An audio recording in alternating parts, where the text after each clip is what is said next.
विवेक श्रीवास्तव जी, राम जन्मभूमि trust ने कोशिश की कि सबको आमंत्रित किया जाए, सबको निमंत्रण भेजे गए। अगर ना भेजे जाते तो सब खड़े हो जाते कहने के लिए कि अरे हमें तो बुलाया नहीं, हमें तो बुलाया नहीं, ये तो बीजेपी का कार्यक्रम हो गया। बुलाया सबको, निमंत्रण सबको दिया। और सवाल क्या कि ये भाई पॉलिटिकल कार्यक्रम है, जिनके नाम में सीताराम है, अगर वो ही राम के नहीं तो क्या नाम, क्या अस्तित्व, मैं नहीं जानती, देश की जनता पूछ रही है। और सवाल नरेंद्र मोदी का, अगर उन्हें सिर्फ चुनाव के लिए ये करना होता तो 1989 में उन्हें पता था कि वो प्रधानमंत्री होंगे 2024 में, क्या सुप्रीम कोर्ट का वर्डिक्ट आएगा? उन्हें क्या पता था तब जब वो 10 करोड़ हस्ताक्षर ले रहे थे लोगों से 1991 में, तो उन्हें पता था कि यहाँ राम मंदिर किसी दिन बनेगा और बाबरी मस्जिद किसी दिन, और ये विवादित ढांचा जो था वो किसी दिन गिर जाएगा। आप किस तरह की बात कर रहे हैं? एक आदमी जो भक्ति में भी रहा और राम में भी रहा और कंसिस्टेंट रहा, उसे आप कह रहे हैं कि वो राम मंदिर की पूरे इवेंट को पॉलिटिकल बना। इसका मतलब आप जस्टिफाई कर रही हैं कि श्री नरेंद्र मोदी अगर प्राण प्रतिष्ठा कर रहे हैं, वो राजनेता हैं, नहीं कर रहे हैं, डिजर्व करते हैं। और जो भी सत्येंद्र दास जी का मैंने आपको साउंड बाइट बताया, शंकराचार्य ने कहा है वो गलत है। उन्होंने कुछ भी नहीं कहा, वो महंत साहब ने महंत जी ने कुछ भी नहीं कहा है। मैं करपत्री जी से 2-3 सवाल पूछ लेता हूं यहीं पर बैठे बैठे। करपत्री जी महाराज, मेरा नाम विवेक श्रीवास्तव है, मैं एक कम्युनिस्ट हूं और मैं एक नास्तिक हूं, लेकिन मेरा यह मानना है कि हमारा कॉन्स्टिट्यूशन का राइट है, हिंदू हो या मुसलमान, राइट ऑफ फेथ, मंदिर जाने का अधिकार, मस्जिद जाने का अधिकार, यह सबका होना चाहिए। यहां कोई राम के खिलाफ नहीं है, ना कांग्रेस पार्टी, ना देश के नागरिक।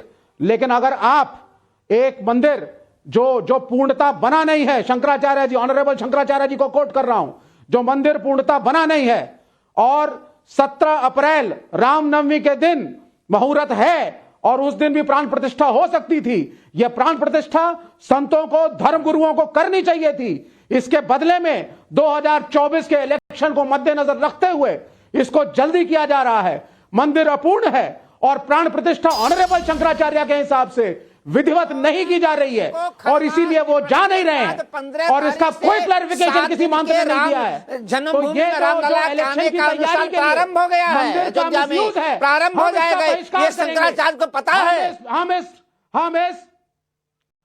हम इस पॉलिटिकल इवेंट का बहिष्कार करेंगे। ये पॉलिटिकल इवेंट है। 14 तारीख को खरवास बनने के बाद 15 तारीख से 22 तारीख के बीच में यहाँ यज्ञ करके रामलला को महल बैठाने के लिए अनुष्ठान प्रारंभ हो रहा है। ऐसे बात मत कीजिए, अनुष्ठान नहीं हो रहा है।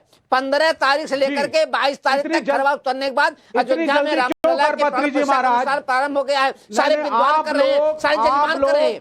जी, आप लोग इलेक्शन की तैयारी को, आप लोग धर्म नहीं कर रहे, आप इलेक्शन की तैयारी करवा रहे हैं भाजपा को। दुख इस बात का है मुझे। मैं किसी पार्टी का चाटुकार नहीं हूं। शंकराचार्य ने खड़े होकर के अयोध्या में 15 तारीख से 22 तारीख के बीच में अनुष्ठान हो रहा है। आप सुनिए करपत्री जी महाराज, मेरी बात को रेस्पेक्टफुली बोल रहा हूं मैं आपसे। मैं नास्तिक हूं, लेकिन जो मैंने शंकराचार्य जी के शब्द सुने, मेरे दिल में उनके प्रति इतना सम्मान आ गया कि सत्ता लोलुप ना होते हुए भी शंकराचार्य सत्य के लिए बताइए। मैं भी जगत गुरु रामानुजाचार्य हूं, मैं भी जगत गुरु रामानुजाचार्य हूं। मैं ऑनरेबल शंकराचार्य को प्रणाम करता हूं आज कि उन्होंने सत्य बोला और आप लोग सत्ता लोलुप हो गए हैं। आप लोग सत्ता लोलुप हो गए हैं ना, और प्रधानमंत्री और रूलिंग पार्टी को जगत गुरु रामानुजाचार्य आप लोगों ने मंदिर को कमर्शियलाइज कर दिया, मैं भी जगत गुरु जीयर स्वामी। अरे भाई सुनो ना, मेरी बात सुनो, मैं भी जगत गुरु जीयर स्वामी करपात्री जी हूँ। मेरा पद कोई छोटा मोटा पद नहीं है वैश्व संप्रदाय में। बताइए शंकराचार्य ने क्या कहा, हमको बताइए, हम जवाब दें। अच्छी बात है, तो कृपा करके क्या कहा उन्होंने? कृपा करके शंकराचार्य निश्चलानंद जी जो उन्होंने ज्ञान दिया सबको, और जब मैंने सुना उनको तो मुझे लगा कि देश का धर्म खड़ा हुआ है और किसी सत्ता, चाहे प्रधानमंत्री हो और चाहे भाजपा हो और चाहे सरकार हो, धर्मगुरु नहीं हूं। नहीं, क्या ज्ञान दिया विवेक श्रीवास्तव जी? क्या ज्ञान दिया? क्या ज्ञान दिया? आपका सवाल क्या है? और एक नास्तिक बोल रहा है, ये एक नास्तिक बोल रहा है। नहीं, नास्तिक जो ही तो मानता बोल नहीं रहा धर्म है। को, वो व्यक्ति और बोल रहा है। नास्तिक की आज तो आप इतनी सोचिए, हिम्मत, और आप सब नास्तिक झुक की गए। आज आप इतनी सब हिम्मत झुक के गए। धर्म गुरु से चिल्ला चिल्ला कर सवाल पूछ रहा है। इन जगत गुरुओं का राम जन्मभूमि में क्या योगदान रहा है, बताइए मुझे। मैंने प्रश्न ये पूछे और जगत इज्जत गुरुओं से का राम पूछे। जन्मभूमि में क्या योगदान रहा है? मैंने प्रेम ये से बताने पूछा। का किया। आज बंद हाथ विरोध कर रहे हैं और ये 500 साल तक हमारे लोग काटे गए, तब जगत गुरु कहाँ चले गए विश्व थे? हिंदू परिषद, तो अगर आप इसी प्राण प्रतिष्ठा को 3 महीने बाद कर लेते तो क्या चला जाता? 4.5 लाख लोग मारे ये गए। कहिए ना, ये इलेक्शन जगत की गुरु- तैयारी ये- करवा रहे हैं ये- भाजपा को। वाह, ये जो है सरकार ये नहीं बोल सवाल सकते है थे। आपका कि अगर अरे ये मंदिर प्राण तो अभी बना प्रतिष्ठा भी नहीं है 3 पूर्णतः। महीने बाद हो जाती। समझ गई मैं आपका इशारा किस तरफ है, और शंकराचार्य बनते हैं। अपनी